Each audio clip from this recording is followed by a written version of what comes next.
Thank you everyone for joining us today. So we will start the Education USA session on studying music in the United States.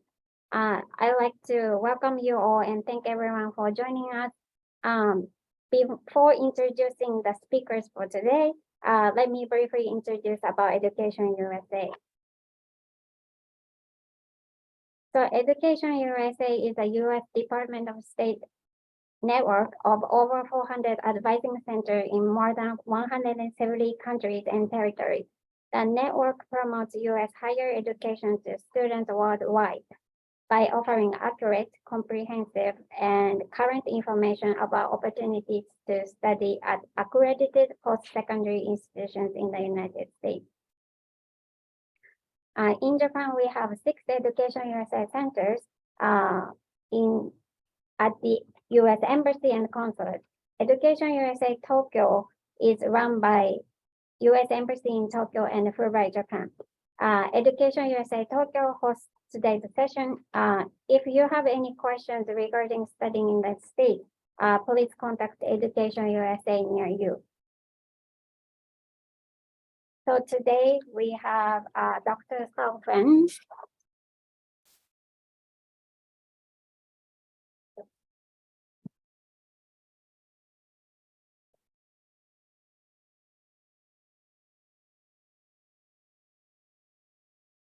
And I forgot to it's my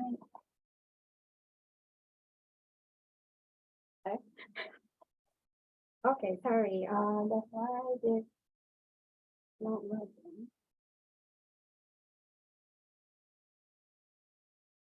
Okay, let me stop sharing.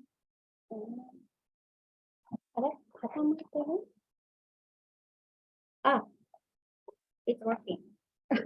Sorry. There are some technical issues today. So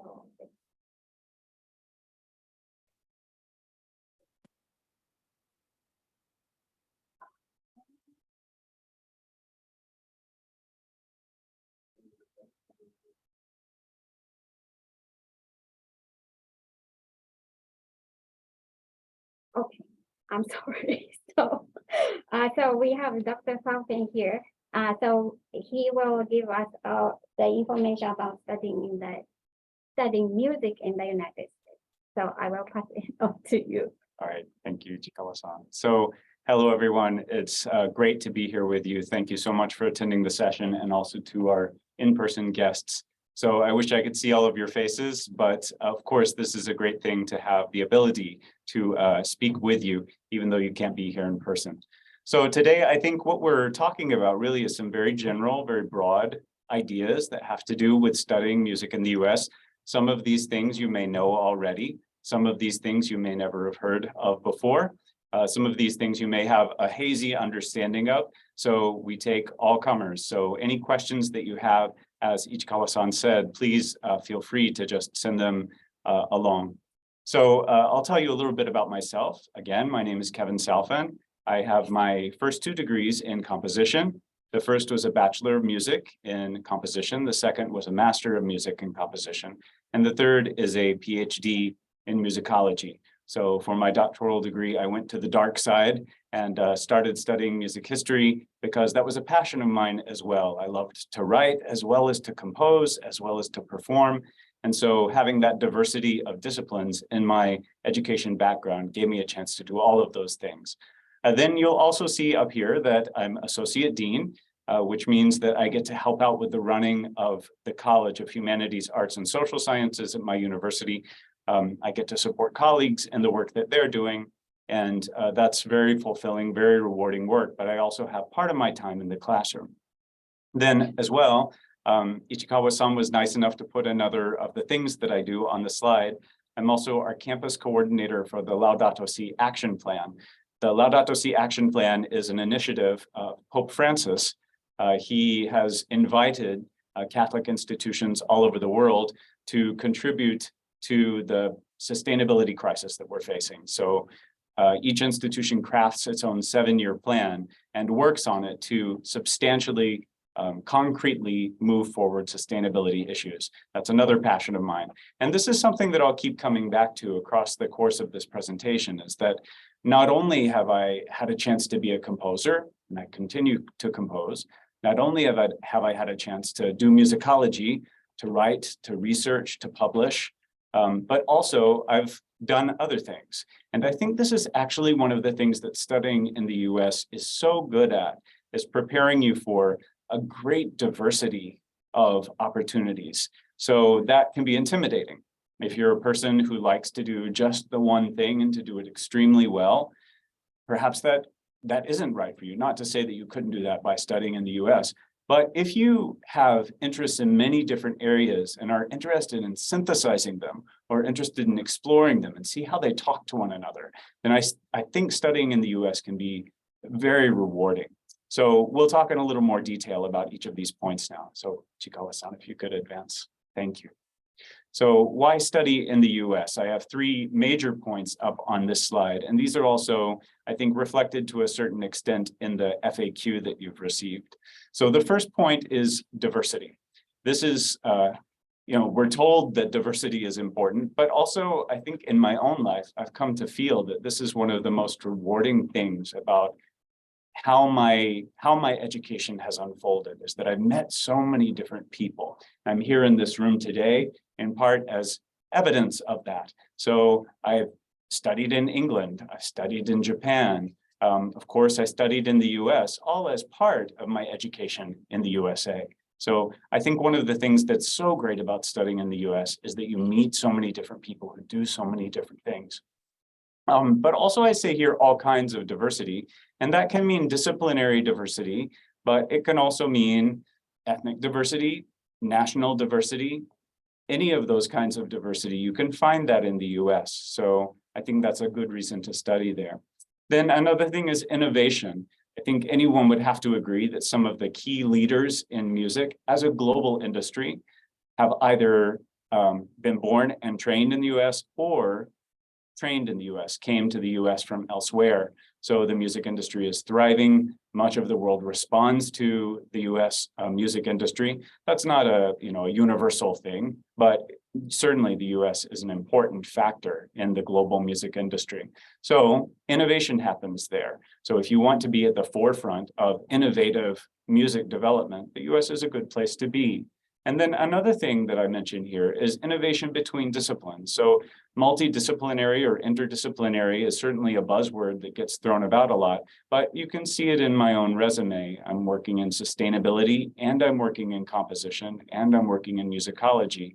And blending those fields and finding how those things connect is encouraged, I would say. There are many places I would think in the world where, and in fact, this is a historical way of doing business in the US, that if you're a piano teacher, you do piano, and that's what you do, and you don't do anything else. You're supposed to just stay in your lane. However, I think the reality of the music industry is that we all have to be a lot more fluid, a lot more flexible than that. So in my own career, I found that it's a great benefit to be able to speak in different disciplinary languages, to converse with people from different disciplines. I'll give you one example. So right now I'm working with a colleague in the College of Math, Science, and Engineering, and he's an environmental scientist. And in fact, he gave a presentation, I believe, for EducationUSA just a few weeks ago, Dr. John Hooker. And he and I share a passion for sustainability, but more specifically, we share a fascination with carbon sequestration. So the fact that as a musicologist and as a composer, I can also work sometimes on saving the planet is just a wonderful and exciting thing to me. And this doesn't stay in its lane. So my work on sustainability informs my thinking about music. I think of music as a sustainable or unsustainable practice, something that just like we would care for the earth, we have to care for the practice of music, just as we would work to sustain certain activities in a city, like the performance of concert music, for example. So my own thinking about sustainability covers all of those different disciplines, covers those fields. The last thing that I mentioned here on the slide is connections, and I say now and for life. this is maybe true of any institution, that the people that you meet as an undergraduate, the people that you meet as a graduate student, these are not only your friends for life, but your contacts for life. So for example, I'm having a performance tomorrow at the Franciscan Chapel Center in Roppongi. And the person who's singing this piece of mine, this piece that I've written, was also a graduate from the University of North Texas. He did his doctoral degree there in voice, and I did my doctoral degree there in musicology. And we met later, but we met because we were both alums in a sense of UNT, of the University of North Texas. So that's important for me now, many years after I completed my PhD. So the connections that you make at university then in music are not only your friends for life, but they're also the people who support your music. They're the people who give you gigs. They're the people who say, I know about this filmmaker who is looking for a score, you know, and they connect you to that person. So connections are crucial, not just so that you can enjoy yourself at school, but also because those are your networks for the rest of your life. Okay, we can move to the next slide.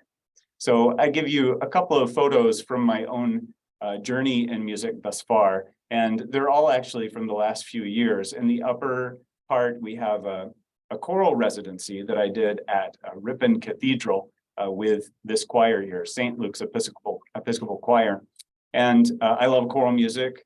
I love the traditional music of the Anglican Church. So I was able to go over with this choir and sing and perform.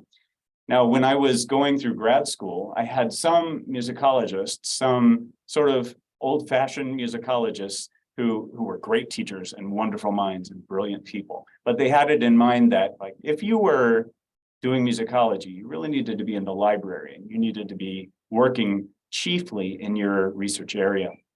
I think that's changing. I think that most musicologists teaching now would say, yes, research, yes, get your publications done, but don't give up what you're doing as a performer. Don't give up what you're doing as an artist. Don't give up what you're doing in other disciplines. Stay, you know, vibrant in as many of these fields as you can and look for ways to bring them together. And that makes us, I think, happier people, actually, in many ways, because you never know what's going to inspire you. You never know what's going to inform your practice from another discipline. Give you a couple of other photos over here. In the bottom left, I brought some tenugui for my new friends. These are of a project that I had done or tried to do in 2020 called Phoenix Fire. And Phoenix Fire was, please forgive me, it was an English language no, like a traditional Japanese play, except in English. And it was about the 1940 Tokyo Olympics and the 1964 Tokyo Olympics. And it was supposed to be performed in honor of the 2020 Tokyo Olympics. Well, surprise, that didn't happen that way. Things got postponed, but we came over to Japan in 2019 and we did a sort of work in progress performance. One of the wonderful things, and because we have somebody who knows film in the room and knows documentary film in the room, I think you'll appreciate this. One of the wonderful things is that Ichikawa Kon's son was there in the room and he watched our performance. And of course, his father was the one who had made the famous documentary about the 1964 Tokyo Olympics. So that was a real honor to perform for him. And he came up and he said he liked the funny parts. He liked the comedy the best. And then over in the bottom right, another performance opportunity. I collaborated with a person named David Crandall. He's a composer. He was a student of what's his name? William Bolcom at the University of Michigan. Bolcom, very famous American composer who wrote sort of cabaret songs, but in a contemporary composition style.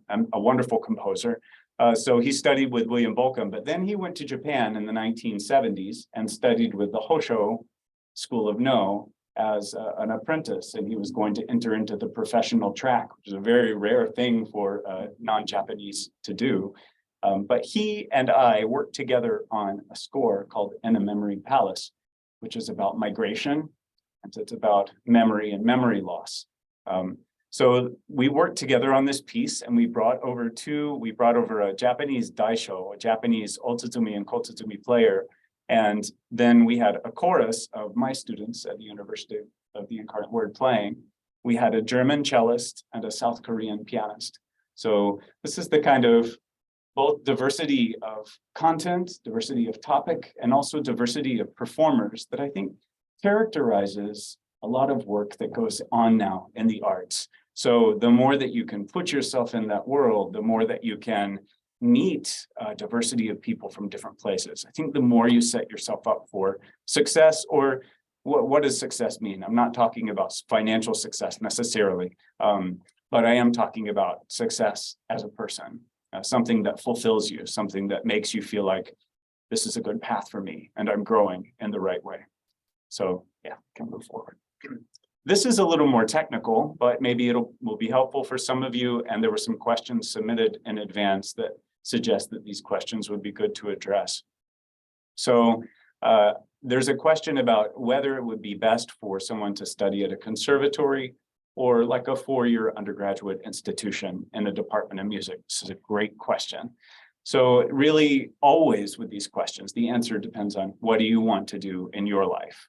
What do you want to spend your time on? So if you're a person who wants to meet top-tier performers and stay inside a sort of bubble of concert music, then maybe a conservatory education is the right choice. Maybe that's the best choice. If your interests are broader, wide-ranging, and you would really like to say, continue to work in biology or continue to explore your fascination with business, then of course, a four-year university is a good choice for that because you can bring in elements of the liberal arts into your education. So it really depends on who you are as a person, what you want out of life.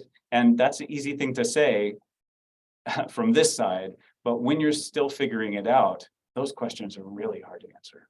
So what kind of a person am I? You have to ask yourself when you're making this major life decision, do I want to focus exclusively on this sort of slice of concert life? Or do I want to cast my net wide and to have as many experiences of as many different kinds as possible? There are advantages and disadvantages of each approach, I would say. So it depends on you. I would love to answer more specific questions. So I think maybe the question, for example, was broached. If you're a composer, what choice should you make? Is it better to be at a conservatory? Is it better to be at a four-year public institution? Well, again, I think it would kind of depend on what kind of composer you want to be. So my new friend was talking about being interested in game music. At the University of the Incarnate Word, we have a school of media and design, and we have a game design program. So not necessarily advocating for UIW specifically, though I'm happy to. And that program is brilliant and puts out brilliant people in the field. But if you were interested in game music, maybe you would do best going to an institution that had a thriving game design program and a thriving composition program. Because as soon as you were there, you could make contacts in both fields. You could meet people who were, the next generation of game designers, and you could say, I'm a composer. Do you have a use for me now? Chances are they or their teachers would say, well, yes, I do. Why don't you do, a score on spec for me? But then that will turn into something much more lucrative down the road. And of course, writing for games or game design in general, if you find the right links in the industry, if you find the right ways in, you can make a life for yourself that way. A couple of the other points here at the undergraduate level, of course, you can pursue a Bachelor of Music. These are generally professional degrees. So generally things are different. This is a hard thing about studying in the US is that at one institution, something will be called a BA, and at another institution, it'll be called a BM, a Bachelor of Music or a Bachelor of Arts. Really, what's the difference? I mean, there is a difference conceptually, and each institution will treat that difference a little bit differently. But the most important thing I think about the difference is that professional degrees like performance, composition, music education, music therapy, the idea is that if you're really good at that thing, and if you get that degree, then you'll have everything that you need to immediately start a career. In other words, if you're a music educator and you get a BM in music education, you will be prepared, if you're good at what you do, and you have that qualification, you'll be prepared day one. As soon as you graduate, you can be a high school teacher of music. You can be a middle school teacher of music. Same thing as a performer. You go through your undergraduate degree as a vocalist, you get a BM in vocal performance. As soon as you graduate, you're sufficiently qualified to sing on the Met stage. Now, a lot of people don't do that anymore, but if you're of that level of performance, and if you have that qualification, you're set. Most people aren't that way. Most people who study music aren't, Lang, or they aren't, I don't know, who would we say in composition, Jacob Collier or somebody like, do you like Jacob Collier? Yeah, sure. So, but it doesn't necessarily have to be the end of the road then. So say you're a performer and you're quite good and you get a BM in vocal performance. Well, then you might do any of these things down at the bottom. You might go and get an artist's certificate, study with a specific teacher whose singing you absolutely love. You might go and take a master class with that person, or piano, I should say, since we have a pianist in the room. You know this pianist is both a composer and a performer. And so, I want to study with that person because I want to feel I want to understand what it's like from one person, how you blend those things together as a practitioner in the field. So you go and you study with that person and you take an artist certificate. It's not a full commitment for another degree, but it's giving you that additional experience. Or of course, you can go and get a master of music. And that's generally speaking, a 2-year degree in the States. Then I also mentioned, I'm kind of going out of order, but there's a reason for it. So that was one career path, right? To go through a professional degree, and maybe then you go to the next level, either with an artist certificate or a master's qualification. If you're pursuing a Bachelor of Arts in Music, and there's some good reasons to do this. So say that you're still not quite sure, you have a passion for, say, game design, and you have a passion for playing the trombone, and you'd like to be able to continue to do both of those things. Well, a BA was designed for such a person. Those are people who would thrive in such an environment. And you could double major, of course. That's always a possibility in the US. Or you could simply take a number of classes and get a minor in some other discipline, be it philosophy or English or whatever it is. So you can do that, pursuing a BA in music. And I put some possibilities here. There's a general BA in music that sometimes people will get. I don't know too many people who pursue that in my neck of the woods, but there could be other people at other institutions who do that a lot. Some institutions offer a music theory or musicology BA in music. And then also a lot of music industry studies degrees, if their music degrees are BAs instead of being, BMs. But you could also find a music industry studies degree that was a BS, a Bachelor of Science. There are lots of examples of those. And because of your interest in game design, I mean, this is always something that's out there, right? Is this business or is this pleasure? And that's not quite the right way to say it, but how am I thinking about what it is that I want to do? So some also music therapy degrees, I should have said, are not BM. Some of them are also BSs, a Bachelor of Science. So if you pursue this liberal arts degree and say you continue to be quite interested in musicology and also performance, say piano performance, then maybe if you go on to the master's level, you become more refined, you become more focused in your practice. And then at the doctoral level, you pursue that focus. So whether it's musicology or music history or performance in a particular instrument. You can also in the States get a Doctor of Musical Arts degree. Generally speaking, that's for conducting or a particular performance, piano. People get DMAs in composition. At my university, the University of North Texas, where I took my doctoral degree, I took a PhD in musicology. They were still offering a PhD in composition. Now it doesn't exist anymore. So now they have a PhD in general music or something like that, and you specialize in a number of different subdisciplines, musicology or music theory or whatever it is.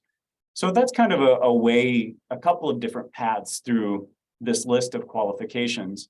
I think maybe the overarching thing to say, the more general thing to say, is that you have to think carefully about who you are, what you want, what you're not willing to sacrifice, the interests of yours that you're intent on continuing to pursue. You can find the right path for yourself in this mix of qualifications. but you have to do that thinking in advance of what it is that I want to do. Okay, we can move on, I think. So there are some notes in that FAQ that I think Chikawa-san sent around about auditions and audition process. This is something that even since the FAQ came out, this is something that's changed vastly. And it's COVID's fault. COVID changed so much. So in the past, you had to go and do an in-person audition. If you were serious, you went and you did it in person. And it didn't matter if it was expensive, and it didn't matter if you had to go overseas. You just went and did it. Now, some people may say that's not the case, but in my personal experience, anecdotally, I don't know very many people who didn't go and do an in-person audition. Now, why would you want to do that? And I'm kind of skipping ahead a little bit, but because personal connections still count for you, of course, but also for the faculty. So what you're really doing is you're creating a set of advocates when you go and do the in-person audition. And that's what you want to do. You want to meet a particular person, you want to shake that person's hand or do a fist bump or whatever we do in the post-COVID world. And you want to have them be interested in you. And that's not as hard as it might seem. I mean, if you're a person who's coming overseas and auditioning at an American university, you are an interesting person. You have an interesting story to tell. So tell it, don't be afraid. I say this at the bottom, be brave, ask questions, be the best version of yourself. If you can do that, if you can manage to say, this is what makes me distinctive, this is why I should be here, and this is why you should have me here, then that faculty member becomes your advocate. And that what does advocate mean? Well, it means money. And that's a crucial thing because studying overseas can be expensive, can be in some cases prohibitive, and you want to work against that in whatever way you can. But also, once that person becomes your advocate financially, they're literally invested in you. They have a financial stake in your future. And I think in 9 cases out of 10, that person will then become your advocate in all ways. They'll connect you to opportunities. They'll connect you to other people who are important in the field. They'll point you in directions for your graduate study. And that's the kind of thing that you want to cultivate. International students are so special and are so remarkable. And some of my favorite people in life have been international students. I don't say it because I was an international student, but I was an international student. And the people who were kind to me, they remembered me. I don't know if we really have time for this anecdote. I'll try to keep it as short as possible. But when I was studying at the University of Surrey in England, the person who taught 20th century music for me was a man named Christopher Mark. And he was a great teacher. And his specialty was the early music of Benjamin Britten. Well, then I came back to the States and I did my composition degrees and I started my musicology degree. And Benjamin Britten actually was my composer of study, my composer of focus. So fast forward, I don't know, 20 years, and there I meet Christopher Mark at a Britten conference. And because it was Britten's centenary year in 2013, and he was delighted to see me and I was delighted to see him. And there we were, like sensei and senpai, and we were being published in the same journal, in the same book. And it was a wonderful moment. And so to have those kinds of moments as often as you can, I think would be your goal. And the in-person audition helps set you on that path. To go back up here though, to the top, as I said, COVID changed everything. Traditionally, an in-person audition was a must. Now, there are lots of options. So a lot of institutions are asking for auditions via, I give you an example here, getaccepted.com, or Accepted is the name of that platform. And you submit your materials online. Have you done this do you know about that service, Accepted? Okay, good. So you want to know about it. So it's out there and it's very common, like state institutions, private institutions, they're asking for first round, or they're asking for full auditions via Get Accepted. So it's good to have that option. Sometimes it's not possible to go for whatever reason. COVID was the reason, but even in a post-COVID environment, or once COVID is not such an issue as it was, still sometimes you just can't go for whatever reason. So it's good to have that option. However, if at all possible, see if you can do an in-person audition. It's a really good thing to do. I mentioned a couple of other things at the bottom. Know your audition requirements and expectations, and they're all usually published online. So this is a non-secret, but it seems sometimes like it's a secret, that you can go and you can find out everything about an institution, how the audition process works, who the faculty are, just by going to the website.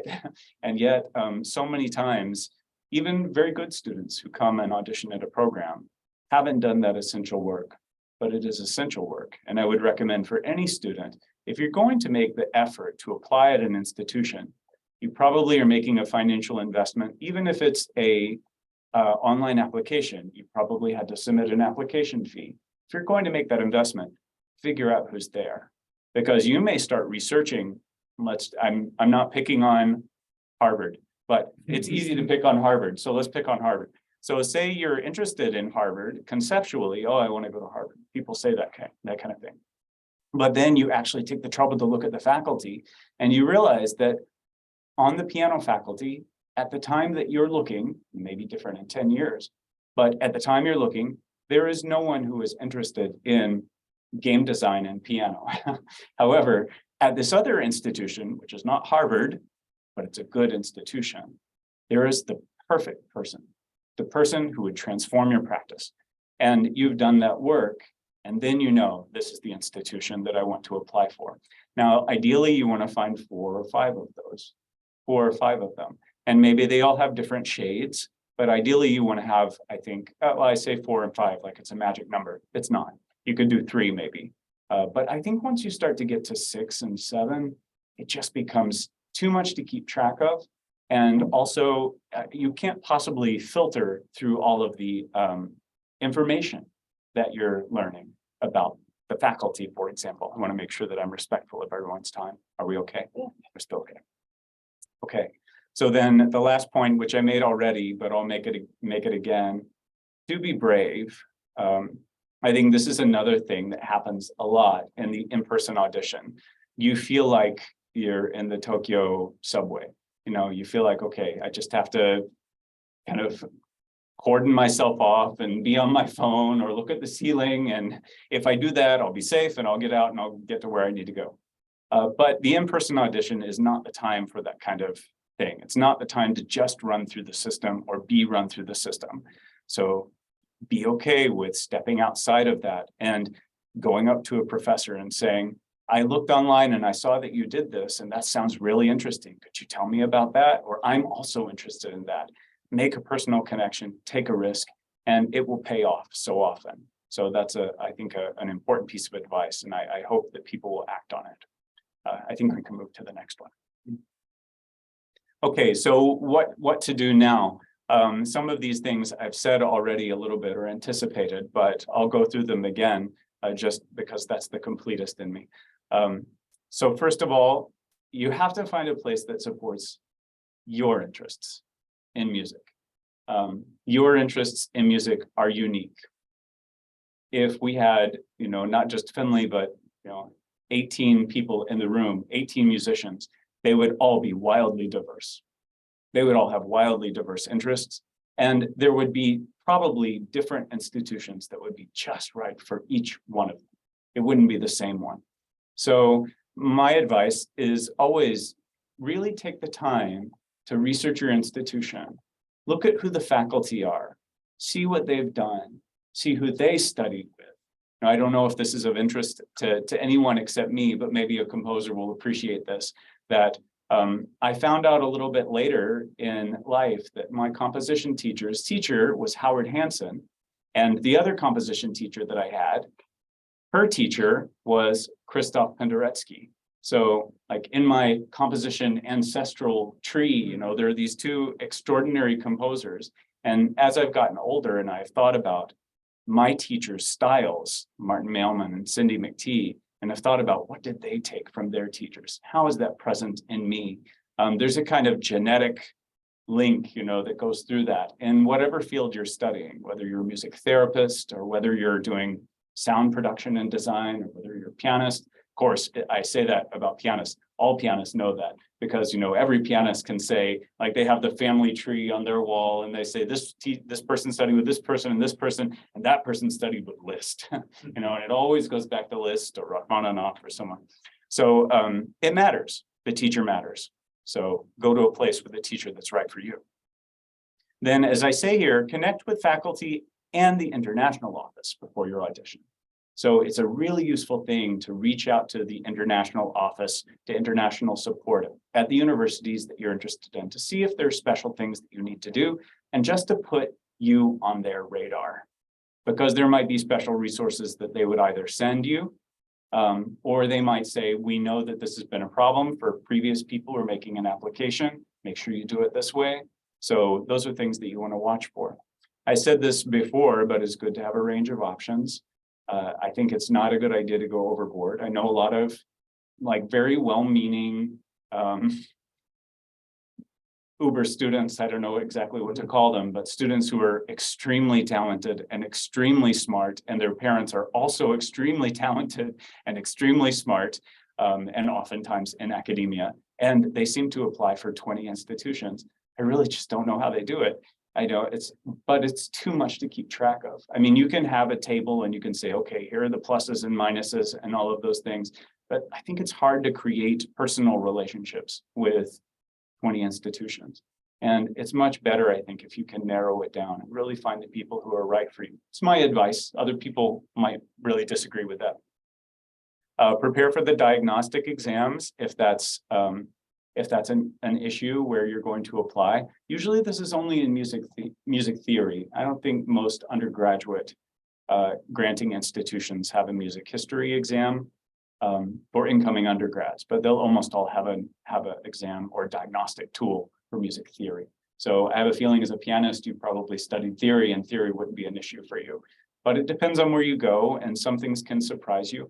I remember, for example, when I auditioned at Peabody Conservatory 100 million years ago, there was a 4-part fugue that they wanted me to write, and by hand as part of the theory diagnostic. And this is something that I had never done before.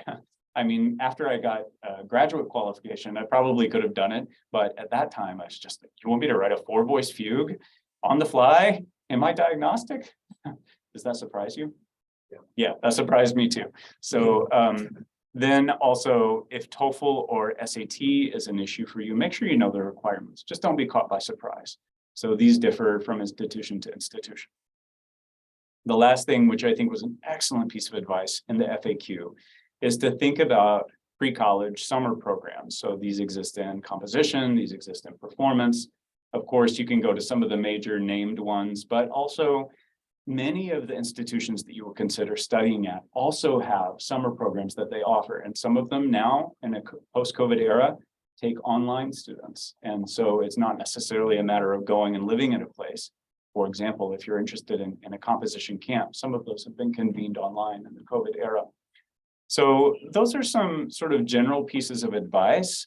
And I see that it's about 4:40, which I think means that I'm about on time, right? So I think we'll turn it over to Q&A. But thanks for your attention during those little pieces of advice. I hope it was helpful. Yeah. Thank you. So if you have any questions, please write into the Q&A box, and we will also welcome questions from the, yes.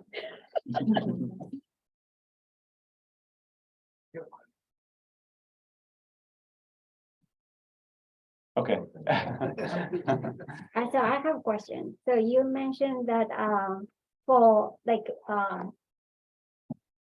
students should go to do the in-person audition rather than just sending the video if possible. And if there's a program without the audition, do you recommend them to visit and meet with the faculty beforehand in person? You mean an institution that doesn't do in-person auditions at all, but only does online auditions? Only that online audition, or like no audition at all?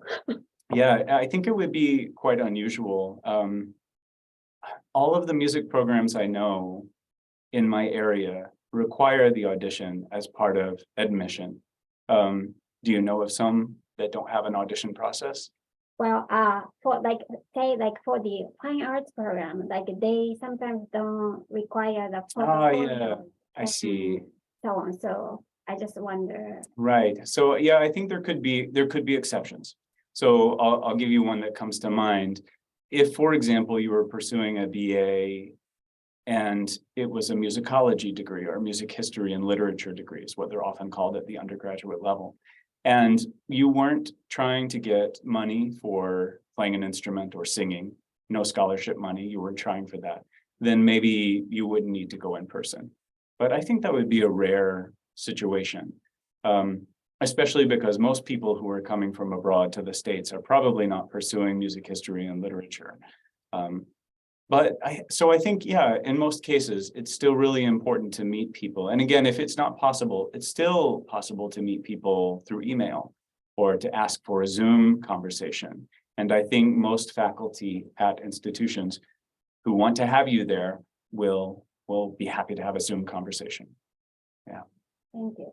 And we often get questions from students, if the teacher, they are taught here in Japan, knows faculty in the States, is it better to have the faculty to faculty connections? I see.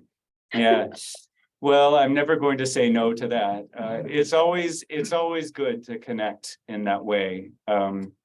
This is standard recruiting practice, right? For many institutions, is that faculty connections bring new students into the program.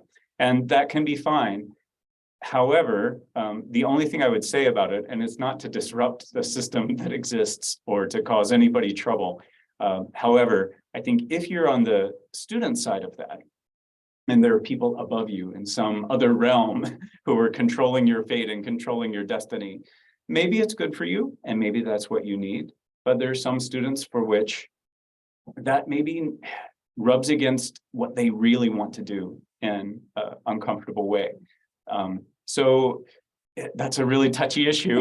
And I know for some people or for some families or for some institutions, that's a decision that would have to be discussed, over many weeks or many months. But I think ultimately it's really important to protect what you love as a musician, as an artist. And in your future, you'll be happier if you pursue that thing that's calling you instead of the thing that, connects your teacher to another teacher. Yeah. So it's my advice, but I don't want to step on toes or cause any trouble with anyone. So I'm going to this summer program in LA this August. Right. Talking about questions, like what kind of questions should I ask? Yeah, is it UCLA? Berkeley School has their summer program, Right. so it's for composition and gaming and movie scoring. Wonderful. So That's exactly perfect. what. Yeah. Oh, how exciting. Yeah. So I would say, I'm sure they will love you. I'm sure that it will be great for them to have you there with them. Do you know how many people are in the program? Okay. But it's full. Yeah. Whatever the number is, has finally reached that Mhm. full mark. So let's guess somewhere between 15 and 20. Right. So I think it would be great if you could even develop, I don't want to say necessarily develop a full portfolio, but develop some things in advance that you could show people right off the bat as soon as you get there. This is the kind of thing I've been pursuing. What do you think? So if you could bring something concrete so that the faculty who are teaching in that program immediately have an association with you. If you ask broad questions, there can be value in that and you can create a relationship that way. But I think with composition particularly, if you show a composition teacher, I'm serious, I'm doing work, this is what it sounds like, then they'll be more likely to think, oh, okay, I remember this person and I'd like to see where this goes. Thank you. Yeah. So there was in advance we got question about their careers after getting the degree. Right. And the question was getting degree from say Japan or UK or US, does it make any difference towards their career? And also another question was, do you know OPT for international students? OPT. Optional practicum training. I don't know about it. Okay, so the student who goes to the States under F1 or J1 visa, but probably for many under F1 visa, they get like 1 year. Oh, the 1 year extension. Yeah. Yes. Okay. I just didn't know what it was So called. yes. Yeah. Do you know what kind of jobs for music students? What Mhm. kind of job are they experiencing Yes. using OPT? Okay, yeah. So for OPT, I have a specific example. A Japanese student who graduated from the University of the Incarnate Word was getting a degree in music industry studies. And as part of that degree, he did an internship.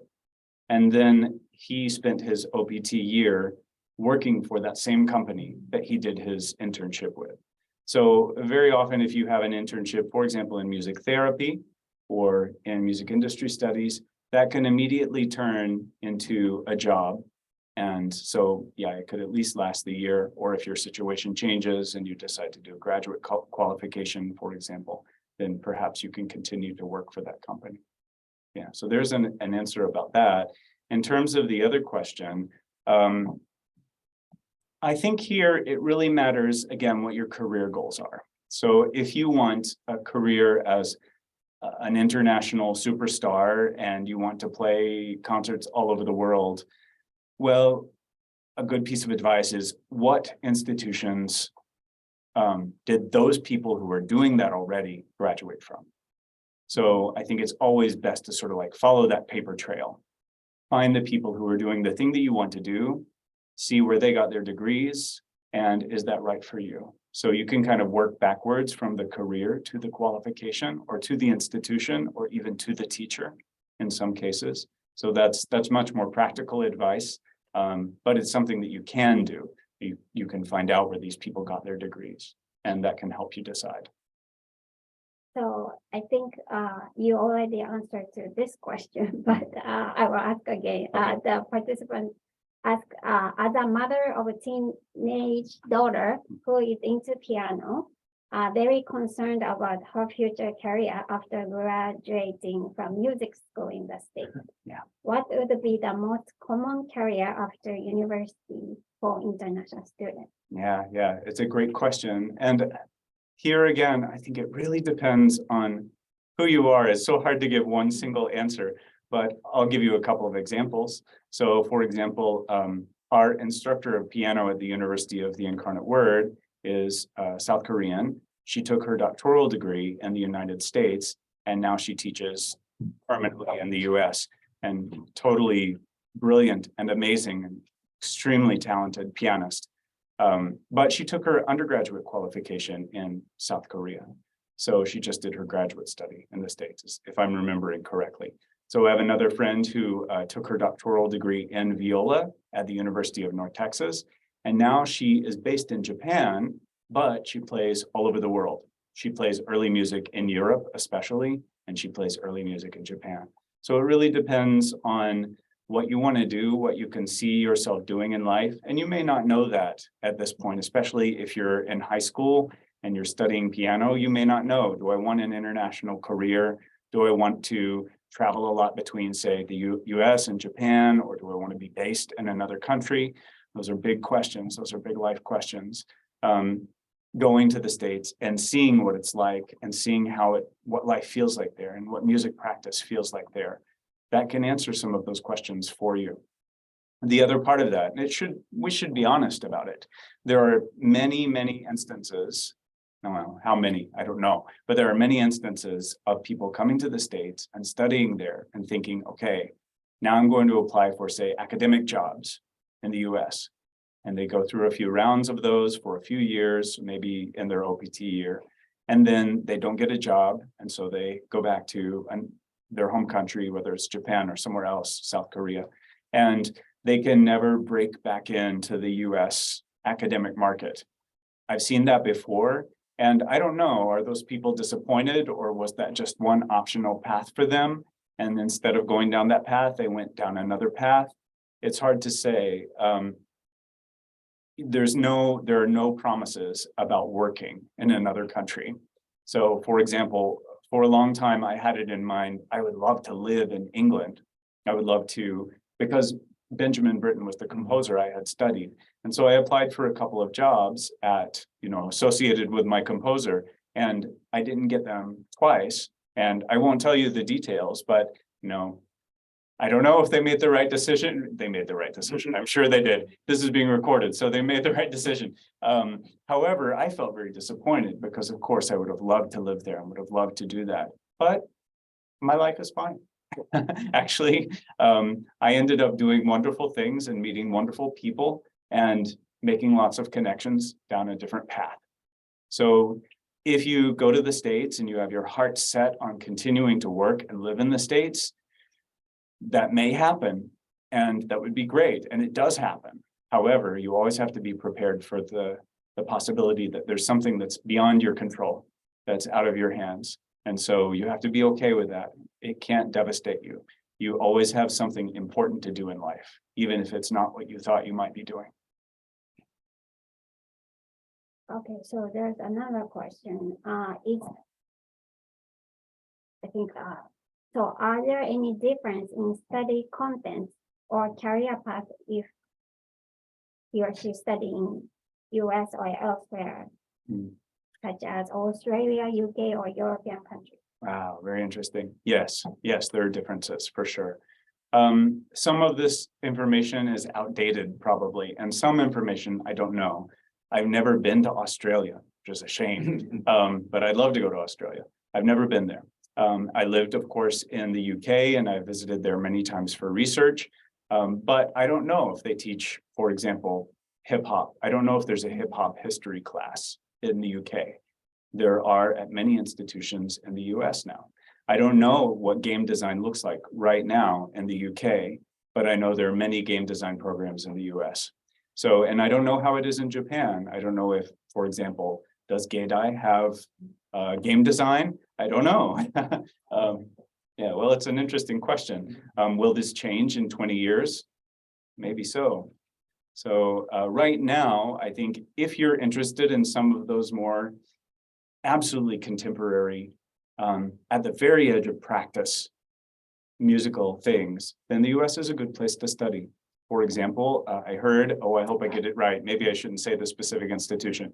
I think it's the University of Florida. I think you can go and you can major in laptop performance.